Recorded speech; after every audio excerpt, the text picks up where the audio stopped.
Strangely, of a flu it's never been seen before. It's not influenza, but 3 out of 4 people are dead. And it's kind of interesting. We're sending some doctors over to investigate it. We don't think much about it, but on Sunday coming home from church, we hear another radio spot. Only this time it's not 3 villagers, it's 30,000 in this particular area of India. And it's on TV that night too. CNN does a little broadcast about it. People are heading over from the disease center in Atlanta because it's a disease strain that's never been seen before. On Monday morning when you get up, it's the lead story. For it's not just India, it's Pakistan, Afghanistan. Before you know it, you're hearing the story everywhere, and they've coined it now as a mystery flu. The president has made some comment that he and everyone at the White House are praying and hoping that all will go well over there. But everyone's wondering, how are we going to contain it? That's when the president of France makes the announcement that shocks Europe. He's closing their borders. No flights from India, Pakistan, or any of the countries where this thing's been seen.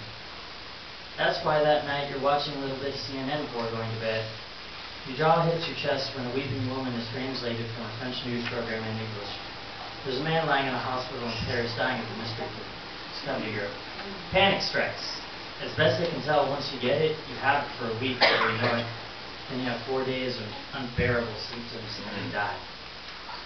Britain closes its borders, but it's too late. Southampton, Liverpool, Northampton, and it's Tuesday morning when the President of the United States makes the following announcement.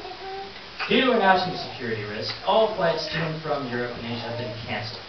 If your loved ones are overseas, I'm sorry, but they cannot come back until we find a cure for this.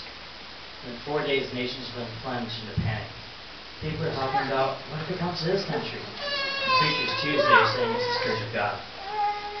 It's Wednesday night, and you're at a church prayer meeting when somebody runs in from the parking lot yelling, "Turn on a radio! Turn on a radio!"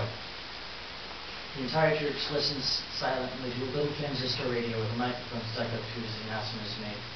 2 women are lying in a Long Island hospital dying from mystery flu. For hours it seems the same dispute across the country. People are working around the clock to find an antidote. Nothing is working. California, Oregon, Arizona, Florida, Massachusetts, this is those sweeping into the borders. Then all of a sudden the news comes out. The code has been broken. A cure can be found. A vaccine can be made. It's going to take the blood of somebody who hasn't been infected. So, sure enough, all throughout the Midwest, people are asked to do one simple thing. Go down to downtown hospital and have your blood taken. That's all we ask of you. When you hear the sirens go off in your neighborhood, please make your way quickly, quietly, and safely to the hospital. Sure enough, when you and your family get down there late on that Friday night, there's a long line that they've got nurses and doctors coming out, pricking fingers, taking blood, and putting labels on it. Spouses and kids are out there. They take your blood type and say, "Wait here in the parking lot. If we call your name, you can be dismissed and go home." You stand around scared with your neighbors and friends, wondering what's going on and if this is the end of the world. Suddenly, a young man comes running out of the hospital screaming. He's yelling a name and waving a clipboard. What is it? He yells it again. Your son tugs on your jacket and says, "Daddy, it's me. It's mine." Before you know it, they grab your little boy. "Wait a minute, hold on," you say. They're all like, it's okay, his blood is clean, his blood is pure, we want to make sure he doesn't have the disease. We think he's got the right type. 5-10 minutes later, he comes out, the doctors and nurses are crying, hugging one another, some are even laughing. It's the first time you've seen anybody laugh in a week. An old doctor walks up and says, "Thank you, sir, your son's blood type is perfect, it's clean, it's pure, and we can make the vaccine." The word begins to spread all across the parking lot full of people. They're all screaming and praying and laughing and crying. Then the gray-haired doctor pulls you in to wipe aside. "Can we see you for a moment?" He didn't realize the donor would be a minor. We need you to sign a consent. You begin to sign it and you see that the number of pints of blood you've taken is empty. "How many pints, you ask?" And that's when the old doctor's smile fades away and he says, "We had no idea it would be a little child. We weren't prepared, but we needed it all." But he's my only son. We're talking about the world here. The entire world. Please sign it. Can't you give him a transfusion? He had clean blood, we would. Please sign the paper.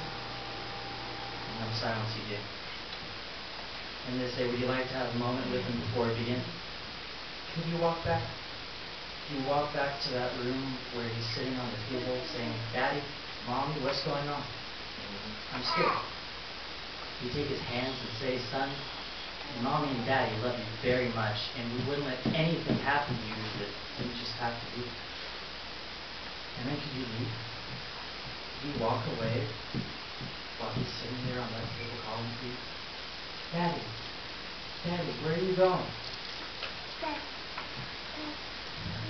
Then next week, when we have the ceremony to honor your son, and some folks sleep through it, and some folks don't even bother to come because they have better things to do. And then other folks just come with a fake smile and just pretend to care. Then you want to jump up and say, excuse me, but my son died for you. My only son. Don't you even care? Does it mean nothing to you? I wonder. Is that what God wants to say to us about the Son He sent for our salvation?